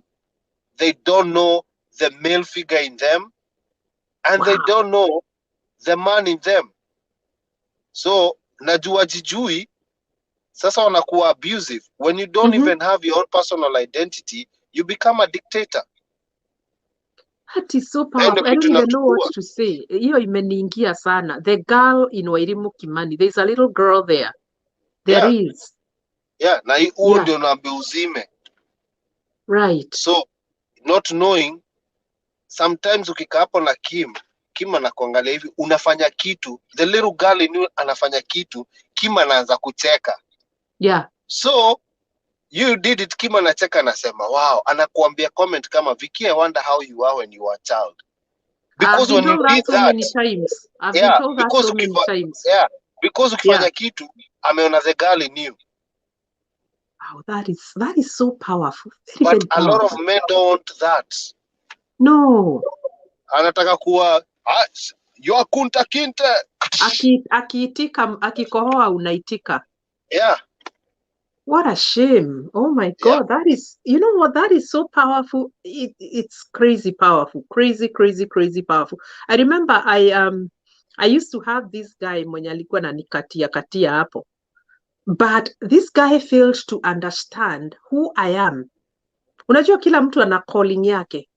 Yeah. And so when I told him I want to start a fellowship, hiyo maneno ilikuwa ni kama, I don't know, it was like something that was not very clear in his system, because tulikuwa tunaenda kanisa ya Rainier.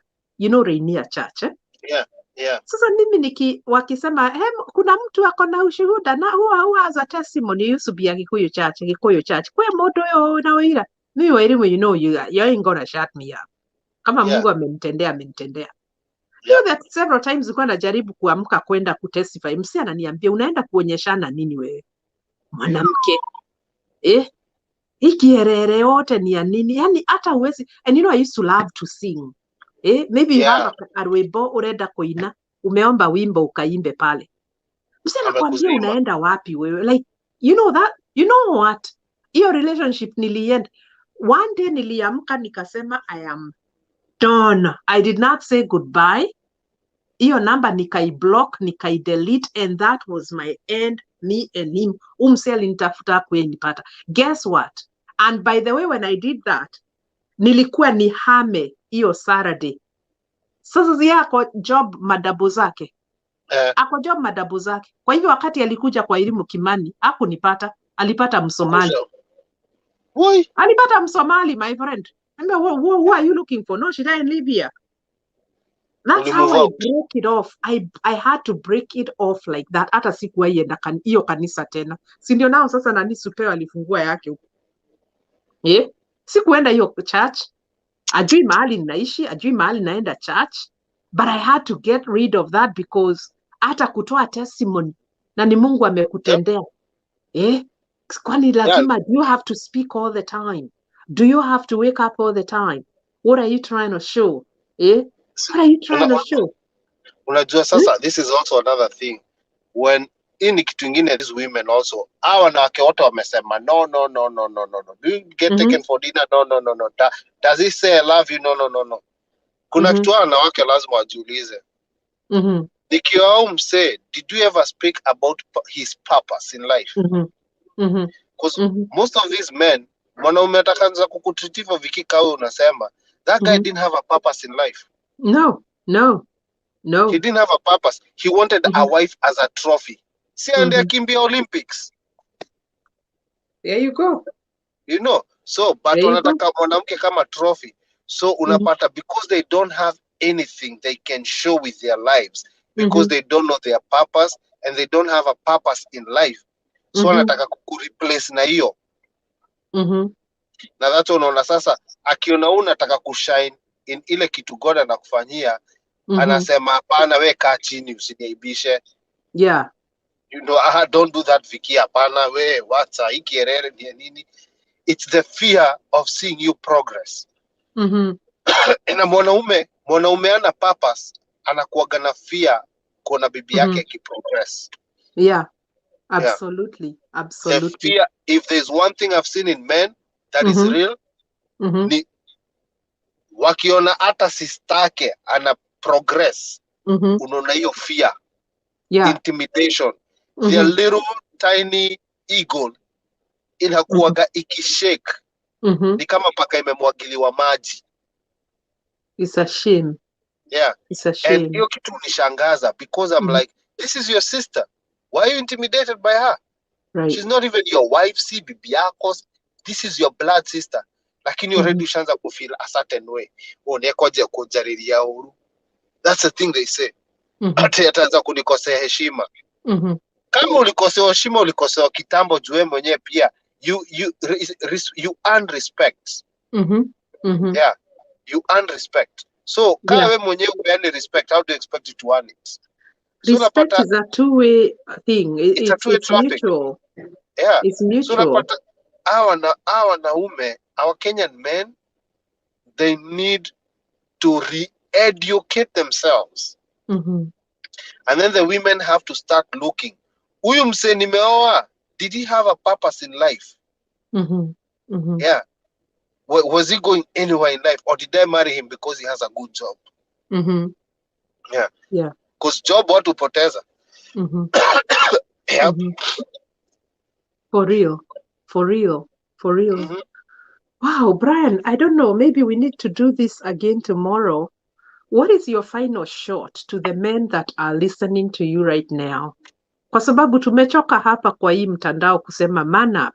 Yani hiyo inanichokesha sasa. Sasa ukiwaambia man up haitasaidia because man up it's ni language, it doesn't apply. Lazima you have to understand kuna vile nimesema, you have to know the boy, you have to experience the boy, you have to experience the man, and you have to experience the male. Yeah. And then keep in mind, you are a spirit. You are a spirit. So you're a spirit that lives in a body. Na uko na hizi definitions zote umecreatiwa na God nazo. So this is where mimi as advice hawa wanaume, wacha kuangalia traditions. Because ni vile umeambiwa, what you need to look at ni waza kuangalia God alikucreate ukuwe nani. Yeah. Kuna mtu aliniuliza the other day, how do I get to know how God created me to be? Nikamwambia, the same way nikamuuliza the same unasikiaga kuna kitu inakwambianga ndani yako, you cannot kill your mother. That's the same way you discover who you are, because it's written in your essence. Yes. So men are scared to feel. Wacha nikuambie sasa ukweli. Men are scared to feel. That's why women feel words, men process words. Na hiyo processing word ni juu tunashindanga tukiambio man up. So tunafika mahali we don't feel things we are told, we process them. Na inasemekanaga wanaume usema ati ukianza kufeel utaanza kuwa na tendency za ushoga. Hapana, utakuwa na tendency za ushoga, utaanza understand the power of words. Right. I think the other day nilikuambia vile ukatukana mwanamke leo umuite mjinga, 20 years from now atakukumbusha vile ulimtukana, vile ulikuwa umevaa na zile vitu mlikuwa mnadu details zote. But mwanaume ukimtukana hata kumbuka kesho.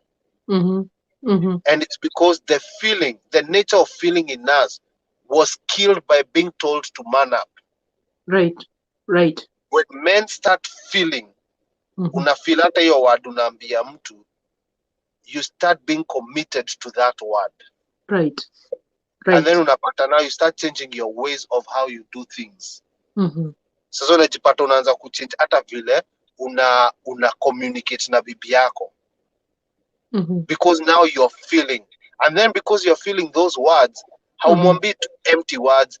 Ukimwambia I love you inakam kutoka mahali na you feel ashamed. So the lack of feeling imefanya wanaume wengi wasiji express.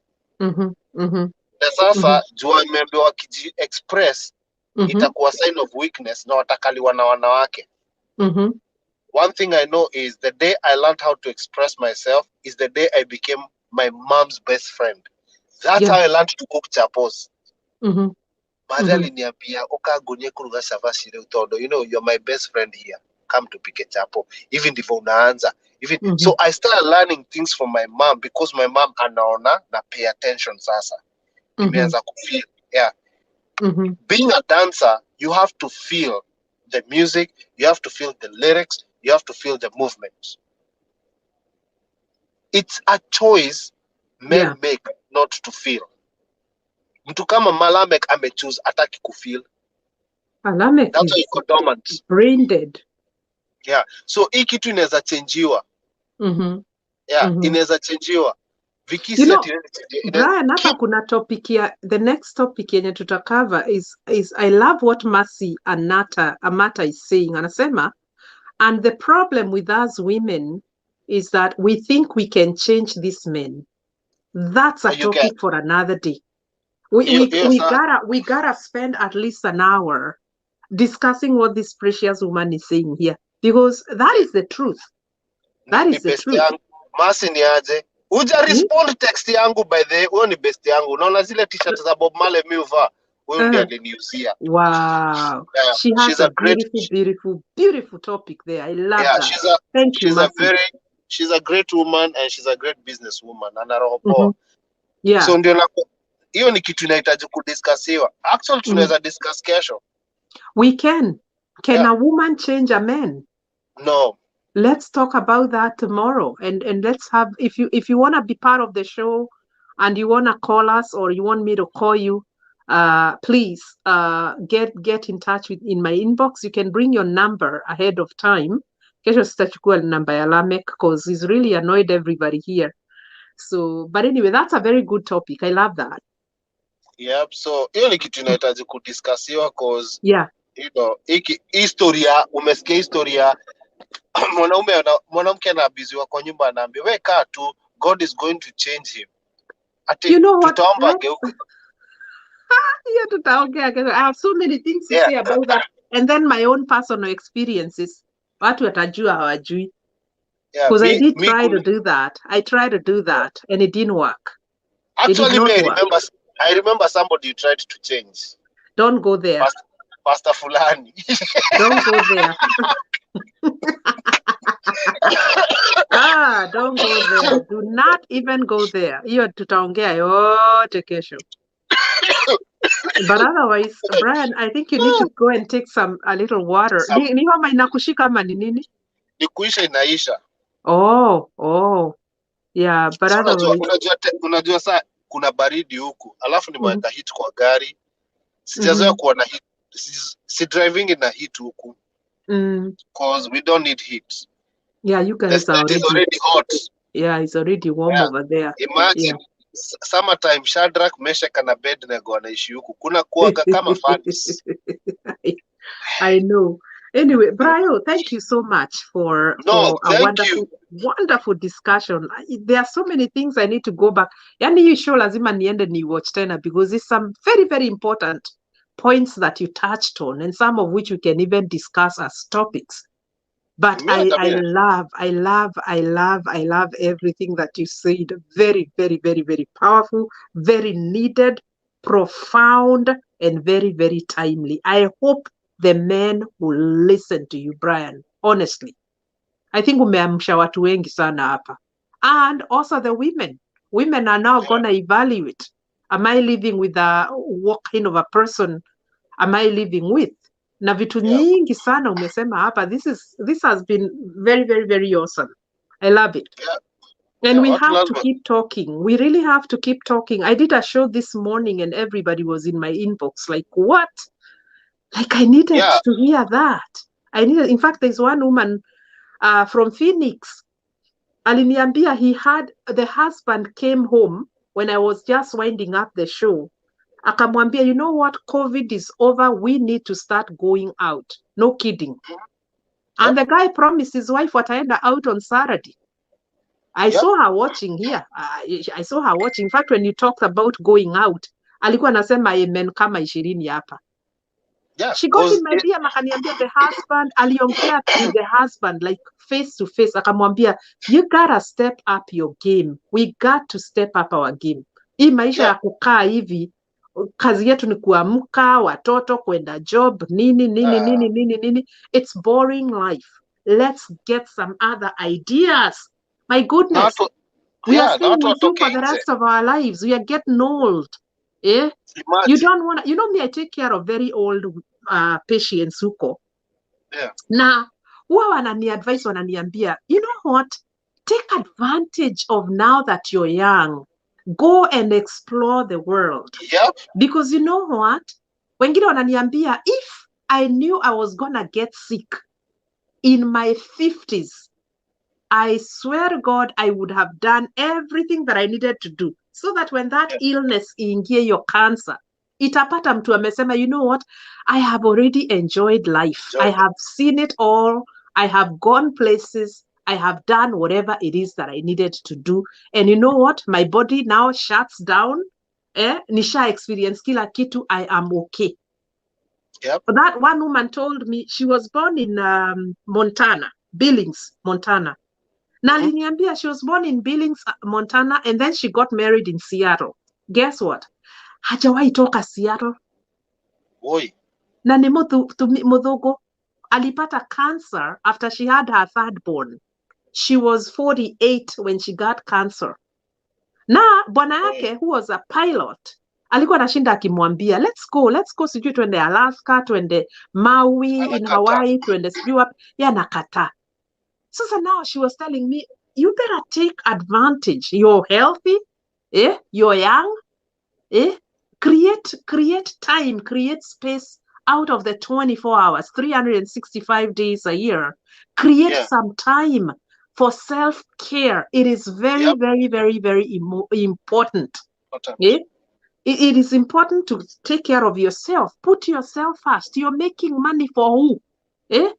Kuna watu wanakufa wanaacha hizo ma investments zao na manini. It's like you worked hard for people. You did not take care of yourself. Yep. And I think that is very important, Brian. It's very, very, very, very important. Even the Bible itself inasemanga, love your neighbor just like you do what? Love yourself. So that means you have to first love yourself. Yeah. Before you have to show love to your neighbor. Yeah. So unapata hata partner wako ule unaoa. We mwenyewe kaa ujipendi. Hautamuonyesha mapenzi. No. Mwenyewe ujipendi. Sometimes, I'm sorry ladies, but I have to say this. Before you mingle with a guy, see how he treats himself. You dress vizuri. Does he eat healthy? Does he maintain sanity? Does he study books? Is he to energy invests in a way anakuwa na value? ama najiachilia.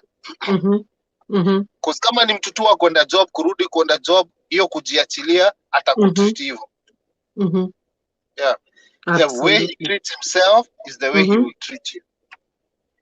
So the kind of love utapata ni ile love anajionyesha, because a woman cannot love a man. The man loves the woman submits. Yeah. So kama huyu mwanaume anajipenda kihoe hai, utapewa mapenzi ya hoe hai.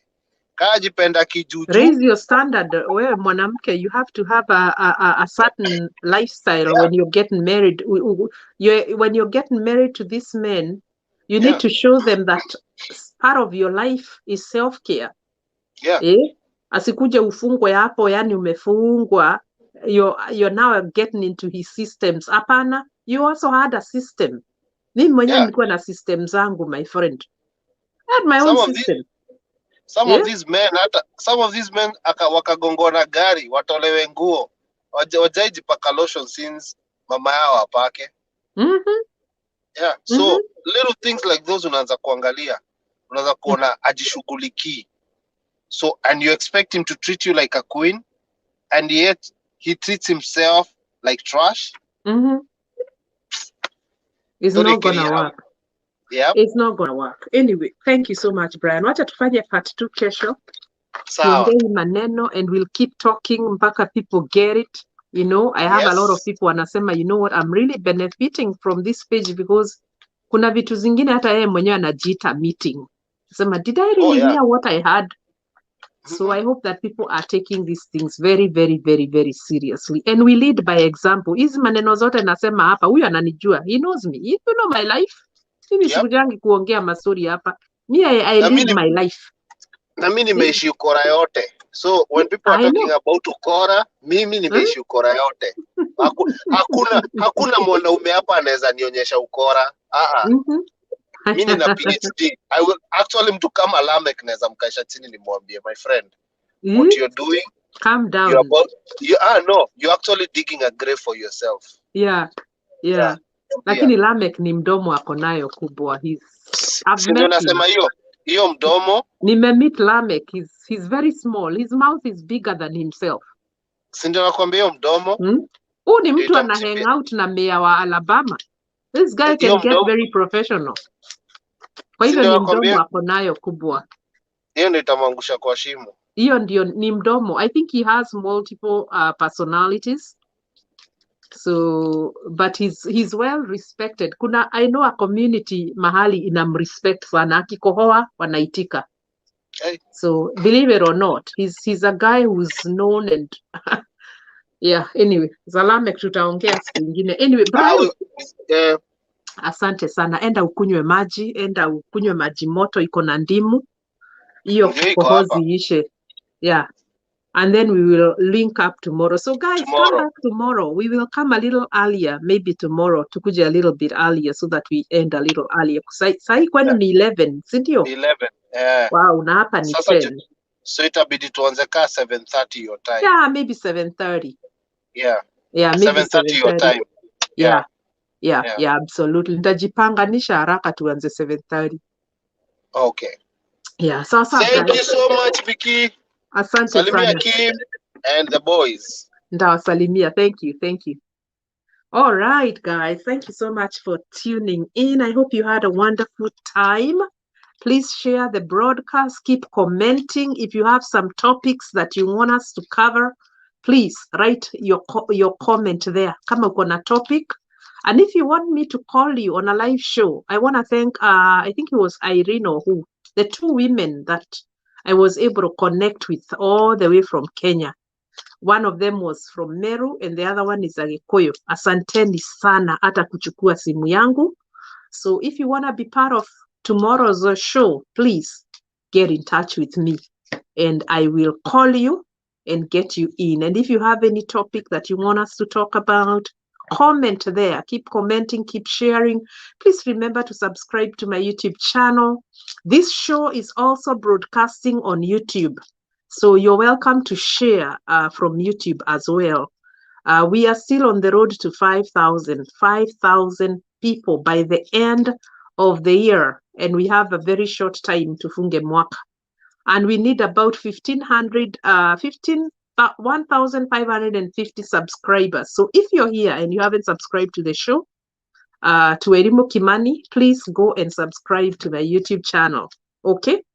So thank you so much, guys. Until we meet again tomorrow, same place. Bye-bye. Bye.